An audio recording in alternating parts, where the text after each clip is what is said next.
of the per pupil cost at 110% multiplied by the number of students. At the end of the Corzine administration, there was the School Funding Reform Act, SAFR, that was adopted. And part of that legislation was the repeal of any other school finance law, including the Kiley bill. So Lock Arbor school tax went from $300,000 last year. For 15 students, we paid $2,760,000 to Ocean. Now, everyone agrees that it's a problem and it's unfair. To give you an example, what it had to the residents of Lock Arbor and why consolidation, why we were voted in a landslide. When I bought my house, my wife and I, in November of 2003, our taxes were $7,200. After the Kiley bill was repealed, our taxes went to $30,000. So the average person in Lock Arbor pays $25,000 a year in taxes. And when we first prepared a study, and we tried to see what were the potential solutions, ultimately what we concluded was consolidation was the best answer to solve Lock Arbor's tax problems. And if you simply take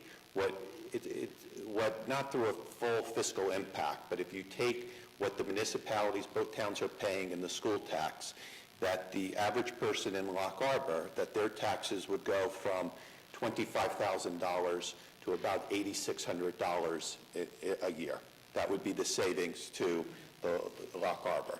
So we were voted in with a very large majority. There was a candidate who ran on the platform of being anti-consolidation, and some of the issues that you've heard, we want to retain the character of the town. Well, I don't think we have to be CPAs or lawyers to realize that it's really no longer financially feasible for Lock Arbor to remain an independent municipality with being 2 blocks wide, with the, what we are paying to educate 15 students, $2.76 million. So you can see that the enormous savings to Lock Arbor, and there's an inequity in the savings if consolidation was approved with Allenhurst, because Allenhurst doesn't stand to save nearly as much. What our rough estimates showed is that the average person in Allenhurst would probably save somewhere between $800 to maybe $1,000 a year, versus Lock Arbor saving, over $16,000 a year. So it is still somewhat of a controversial issue in Lock Arbor for those families, which I'm one of. There's about 8 or 9 families that make up the 15 children who send to the Ocean Township schools, because the primary savings is because Allenhurst has a sending-receiving relationship with Asbury Park school system, and they pay on a per-pupil basis as opposed to the equalized assessed value. So when Allenhurst and Lock Arbor first began to seriously explore the idea of consolidation, we were relying on the statute and proceeding under what is known as the Sparsely Populated Municipal Consolidation Act. And the Sparsely Populated Municipality Consolidation Act is limited to those municipalities that have a population of 500 or less. And as I said earlier, Allenhurst's population is approximately 400, and Lock Arbor is less than 200. When we sat down and we began to work on consolidation with Allenhurst, we eventually had to abandon the process of proceeding under the the Sparsely Populated Consolidation Act for this reason, is that act uses the word consult, that after the referendum takes place in both towns, and assuming that consolidation is supported by a majority of the voters in both towns, then the governing bodies, the mayors of both towns, sit down with the Department of Community Affairs and the Department of Education, and the statute literally uses the word consult, that you consult with the Director of Finance and you consult with the Commissioner. So what Allenhurst is concerned was that, well, first of all, you consult after the election, so we don't know what we're going to receive. What are the risks to Allenhurst? Because Allenhurst has always described it this way: they don't want to inherit the Lock Harbor problem, meaning they don't want to have their school taxes go like ours went from $300,000 to $2.76 million. And who could blame them? So it was that uncertainty of consulting after an election that led us to abandon consolidation and then under that act and proceed under the local options that Chad referred to earlier, because that allows the governing bodies of both town to prepare an implementation plan, a consolidation plan, as to the effects of consolidation. You have to have a minimum of 3 public meetings, 1 in each town and then 1 joint meeting. It's submitted to the Department of Community Affairs for its approval, and then at least when the voters go to vote on the issue of consolidation, that the consolidation plan, the implementation plan, is legally binding, that they know what they are voting for. So the biggest issue that we have tried to deal with in coming up with a plan that is fair to both towns is addressing the discrepancy in the savings. And one of the things that the Lock Harbor governing body had proposed to include in the plan would be the ability to pay off Allenhurst's municipal debt. And because of the reason that we stand to save approximately $2.7 million a year. Obviously, there'll be some school tax, but the savings is substantial. Even if you take the number of $2.5 million for argument's sake, that's what we stand to save on an annual basis. Well, when we first sat down with Allenhurst, this was, of course, pre-Sandy, because both towns were substantially affected by Sandy. But the debt that Allenhurst had was a little bit over $2 million at the time, and Lock Harbor's debt was $1 million. So what we had proposed, but unfortunately there's nothing in the existing statutes we learned that expressly provide for it, what we had proposed is to, as a matter of fairness, to share the savings that Lock Harbor, over a period of 3 to 4 years, would utilize the savings of the school tax that we were paying to Ocean, this $2.7 million a year, to pay off Allenhurst's debt. And Allenhurst at the time, that their debt service in principal is roughly $400,000 a year.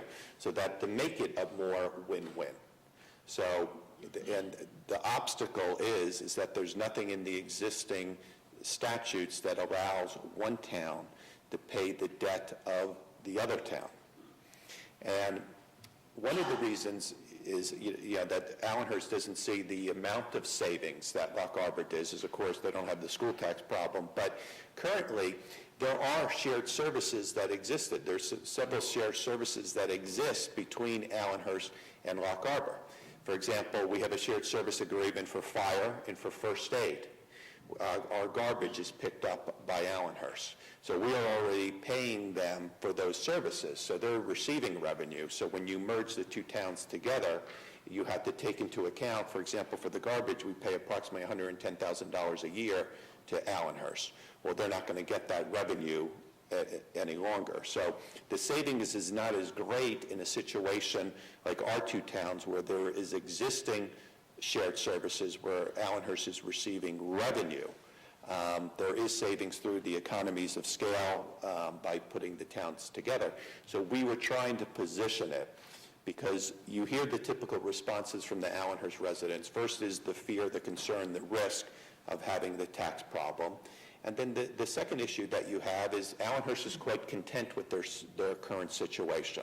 And in other words, you hear this refrain a lot, well, what's really in it for us? There's, to save a little bit on our taxes, is it really worth it if is there any risk? So to try to address that concern, and I do think it is an issue of fundamental fairness to say, it has to be a win-win for both towns. Right? If Allenhurst is not going to benefit from it, why should they participate in the consolidation? And particularly in this case, where the elimination of the school tax is such that, which is the largest portion of our tax bills by far, is such a great benefit to Allenhurst. How do you make consolidation more equitable to both Lock Harbor and Allenhurst? It's obviously the benefits to Lock Harbor are obvious. They're less than obvious to Allenhurst. And what we had come up with in working with their three commissioners is this concept to pay their debt. And you had heard about the allocation of the pre-existing debt. So Lock Arbor, through the formation of what's referred to as the special taxing district, we would continue to pay just our homes post-consolidation, our existing $1 million debt, and then to pay the Allenhurst debt over that 3 to 4 year post-consolidation period if it was approved. So that is really the obstacle and what we're currently working on and trying to resolve the issues. I mean, some of the other benefits are apparent to Allenhurst. For example, our property becomes their property. Lock Arbor, currently it's municipal building and it's beachfront. We have municipal property that's assessed in excess of $2 million. Our beach club generates in excess of $100,000 in net income every summer. And that's one of the pluses to Allenhurst is not often do you receive for free an income-producing property, and the ability, I think, of any institution, whether it's a school, a hospital, a university, how often do those institutions have an opportunity to acquire adjacent property? They don't do it. Whether it's 5 years or 50 years, they often come to regret it. So that is really the chief obstacle when we get beyond the fear, the unknown of consolidation, is how do you make it attractive to Allenhurst, and really is it going to require an act of the legislature to amend the statutes to, under this situation, to allow one municipality to pay the debt of another municipality, when obviously the benefits to Lock Arbor are clear. And you raised a good point, Somerman, about the stabilization, because even over that paying Allenhurst's debt over a 3 to 4 year period of time, one of the things that makes it attractive even to the Lock Arbor resident is still the substantial reduction in the taxes, albeit less in year one, and maybe if we do it at a uniform amount over those 3 to 4 years period, you're going to ultimately receive a greater tax savings. But if we took round numbers and we said that Lock Arbor paid the Allenhurst debt at $500,000 a year, well, obviously that's a lot less than the school tax of $2.76 million that we're currently paying. And why we think it's fundamentally fair, why shouldn't Allenhurst also benefit with having its debt paid? But unfortunately, there's really not a mechanism in place to allow us to implement that. So, thank you very much. Great.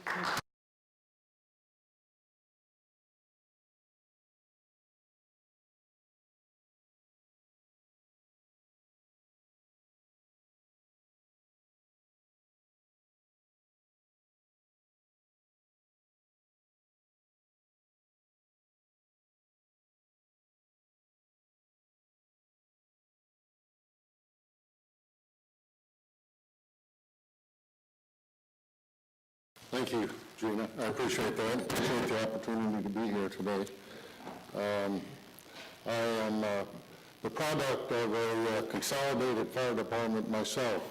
I'm not from New Jersey. I apologize for that. Although I spent a lot of time in New Jersey doing fire department and emergency medical services studies. But my fire department in Montgomery County, Maryland was consolidated from 19 different organizations to one. And it's still one of the largest paid volunteer combination departments in the country and very progressive. And so I've seen it go from providing 19 different ways to one major, very successful fire department.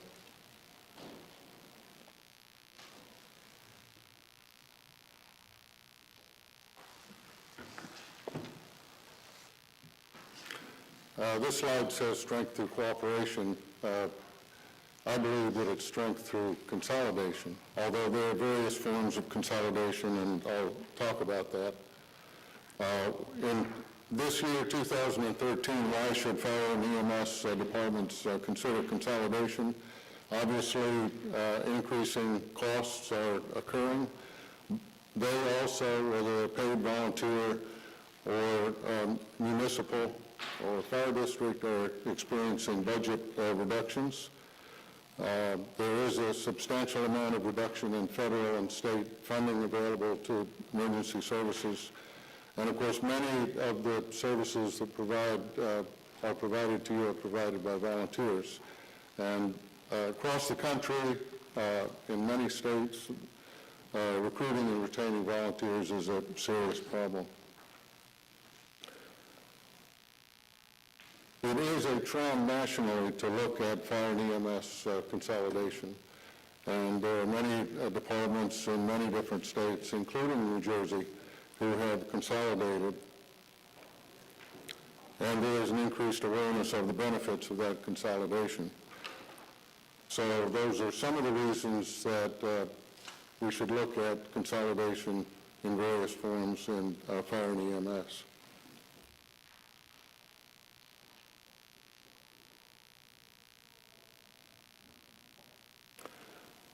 Just as an example, these are some of the studies that I've done involving consolidations. Cherry Hill, I did a study for them initially before they even began to look at the consolidation where they are today. Hudson County Regional Fire and Rescue was a study that I did in 2000, and 5 townships, North Bergen, Union City, Weehawken, West New York, and Guttenberg, consolidated into the 3rd largest fire department in the state of New Jersey in that year.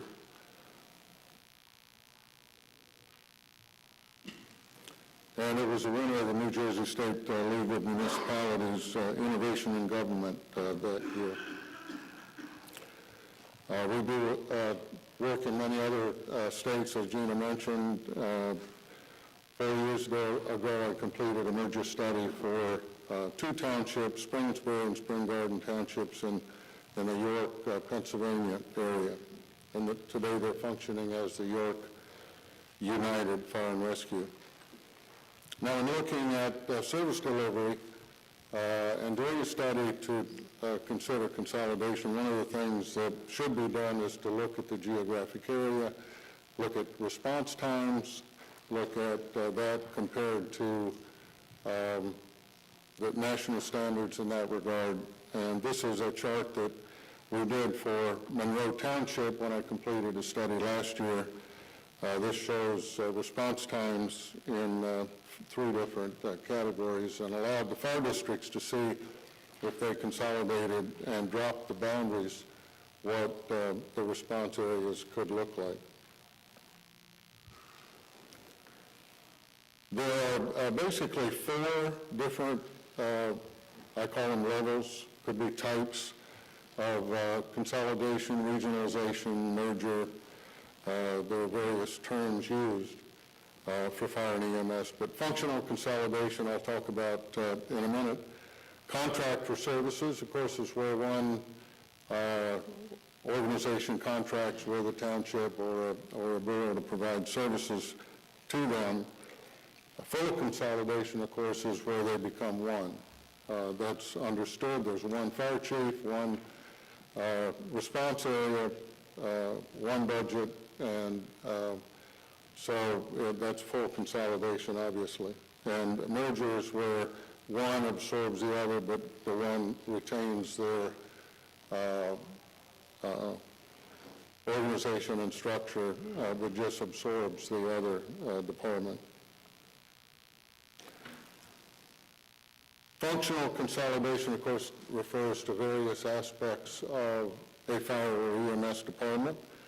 There's functional consolidation involving automatic response. I'm sure you've seen that. Your fire departments, 2 or more, may respond to support each other either automatically on the initial go-down or upon request. Standard operating procedures. It's not unusual to have 3 fire departments that each has separate standard operating procedures that are not the same.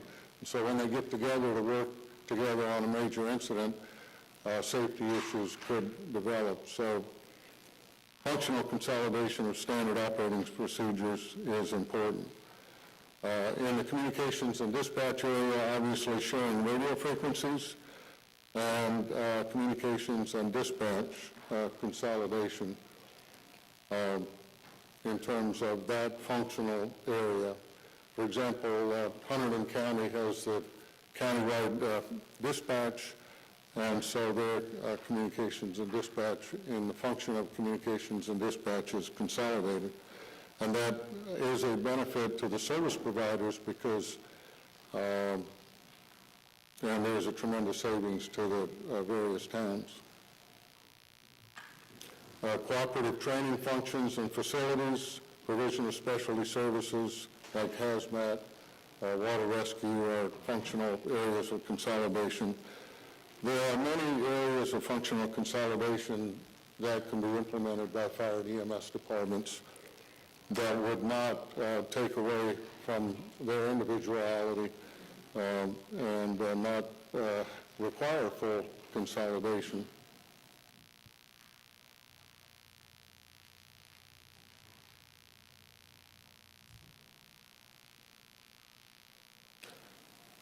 I talked about emergency dispatch.